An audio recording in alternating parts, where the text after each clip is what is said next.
How is that helping your MP3 sales, CD sales, and things like that? Because obviously we're talking to a lot of other independent artists who, want to know, how is the industry for a band like you who's seemingly getting some success? What was the question? What was your question? In the industry, because the industry, we all know. All you hear about is the industry is failing, it's on its face, it's flopping and things like that. Yeah. But how are you feeling it as a band that's on the rise? I feel like if you, as someone who does a lot of the stuff for the band, I feel like as long as you're in control of your project, then nothing can stop you, kind of thing. Like, music's there forever. Like, doesn't matter what happens to the industry. Actually, it's quite funny. Like, 4 years ago or something, I got an email from Jason Mraz, and he was like, I asked him a question about something about record labels or something, and his reply was, the industry will always be there for you, don't worry about that, just concentrate on the music. And then it took me like 4 years to realise what he actually meant, but now it's true in a way that as long as you're creating music, it doesn't, just because a record label's crashing, it doesn't mean that there's going to be no more music in the world. It's just different, and if you're enjoying what you're doing and you're confident with what you're doing, then I don't know, things move around you. And I think it's important to keep in control of what you're doing and not rely on anyone else, whether it's a manager, whether it's an agent or anything, to sort it out for you, because you're going to end up being frustrated, I think, 90% of the time. That's my feelings anyway. I might be wrong. Actually, on that subject, I was going to ask you this, guys. Now that you're working with top producers and also the influence of Jason Mraz and so on, do you look back at the early days and sort of listen to your music and feel that perhaps it's changed? Yeah, it has changed, because it started out as a project where we were writing in a studio on our first EP, where it was just Dino, James and me, and we just put some songs together, and it was never a live thing then. And then once the band started, the sound evolved and people's different influences contribute to the sort of orchestration of the songs, and it has changed. And as you get better as a band, you sound better, and that's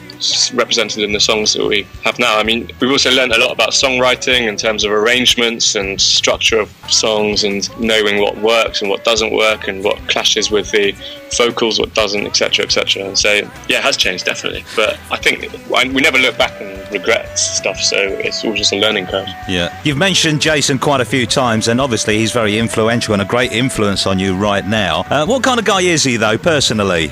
Generous human being, just a cool guy. Really positive guy. Yeah, I mean, he's like everybody else in the world, has ups and downs. But he's talented guy, and he's helped us tremendously. So really, there's absolutely nothing positive things to say about him. I wanted to take you back just a little bit. I'm assuming it was Matt that was furiously submitting your music to various websites online, which made you submit to Fame Games. I'll take the credit for that.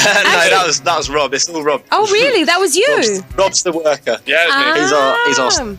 So, what was life like then? That was probably about a year ago, no? Yeah, there's so many sites on there. There's so many sites out there. There's, doing the same thing and stuff, and you just submit them. People send emails saying, "Oh, you should submit to our site." So I'll be like, "Okay, we'll submit to your site," and then you never hear anything about it again. And that's what was kind of different about the Fame Games thing, in the way that it wasn't just a site where bands just like bitch about each other's music on it. It was like, I thought it was good. It was just like well structured, and it was, you go on and you read the reviews, and it's like they're intelligent reviews that actually help you as a band, rather than just like, "Oh, this band sucks. Like, we're way better than them," and so yeah, it's been cool. But I mean, I don't know really. We don't see that we've made any. Well, we obviously have made loads of progress, but I mean, it's just a journey. We're not at the end yet. Yeah, and day by day, when you're so close to it, it's probably you're just taking it one day at a time. I think we feel exactly the same way here with our mission, of course, to save the world. Yeah, exactly. From bad music, and along the way, we found. Best of luck to you. Yeah, well, we found you guys, and it's actually really been exciting to see what's happening. Just a reminder to the listeners, you guys are performing at the Mint on the 21st in association with HMMA, and we're really pleased about your success story, wishing you tons more successes, and I hope that you guys become absolute billionaires from everything that you guys do. And of course, you can always donate back to where it all began. Yeah, that's right. Well, I mean, we've got a few shows coming up around California, really, possibly Atlanta as well, depending on whether that comes through in August. We're playing in San Diego, playing in Los Angeles a few times, and here in MySpace, basically, is what Rob's trying to say. Yeah, it's all on there. Yeah. Any plans of getting back to Europe anytime soon? We're heading back to UK on about to the end of August, and then I'm sure we'll be playing in and around, to be confirmed. Lovely. So, and what about some hints of what's to come on your second album? Can you give us any spoilers, what you guys might be doing, what we can expect from Two Spot Gobi? You can expect Matt to tell you all about it. Here you go. Okay, so you can expect a lot more. Me and Rob are really learning how the trumpet and cello sort of interact, and we're kind of working as a section a lot, and some really good don't mind Rob, he's just trying to distract me in various ways. I won't go into that. It's more Ben Matthews plays, that's our drummer. He plays some, really driving drum grooves. We've got a new bassist, so that's kind of given the whole thing a new twist as well, and that's refreshing. And he brought with him plenty of vocal harmonies. So, and we've also got some sort of orchestral type feel stuff. It's more of the same but better, I would say. Oh, good. We're sitting here, guys, and we're trying to see who fits in where with the whole band. I'm going to ask you a couple of questions now. Who's the brains? Who's considered the brains behind the band? Well, it depends what you're asking about. If you're asking about direction and time, then it's definitely Ben Matthews. That's drums. If you're asking about something that the band's going to do in the next little while, then that's Rob. Anything else? Well, if you're asking about kind of Dino's your man for sort of for mumbling philosophy, mumbling philosophy. That's Dino. On a lighter note, now, hopefully that you're going to get this success, of course, the ladies are going to come along and go, whoa, it's Two Spot Gobi.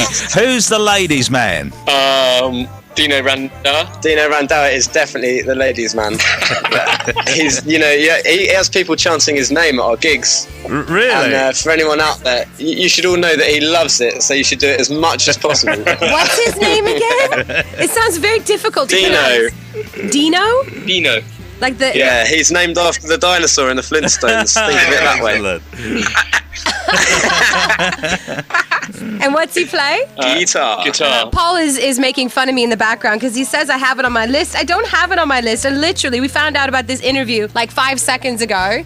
So I'm quick. Because we, obviously we're talking about 12 new bands every single day. So you add that up over 3 or 4 years, it's like 1,000 bands that we've gone through their biographical information. But I must say, that said, Sunshine Lady and The Hook to Innocent are two things that are forever burned and emblazoned on my mind's ear, if you will, and they're fabulous songs, and we're really so chuffed for you guys. We really are. Thank you very much. We're really enjoying this show, and we'll be pushing it wherever we can. Yeah, I'd like to add to that, guys. I totally agree with DJ Crier, what she's saying, but also by talking to you today, it certainly sounds to me like you're enjoying the journey as well. Yeah, absolutely. That's all what it's about. It's just enjoying it. As soon as we stop enjoying it, and that's it.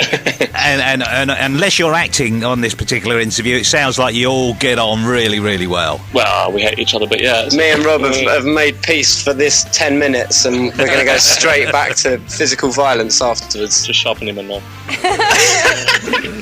Well, all of the Fame Games team, the teenagers, and of course Graham and the Fame Games office are big fans of what you guys are doing and wish you well as well. So thank you so much for this interview, guys, and do stay in touch. Great, thank you very much, DJ Crier. Thank you, Sid. It's been great. Yeah, enjoy. You're welcome. All right, have a good afternoon. Bye-bye.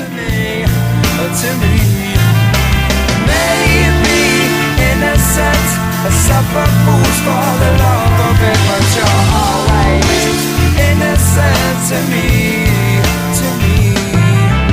Maybe innocent, suffer fools for the love of it, but you're always innocent to me.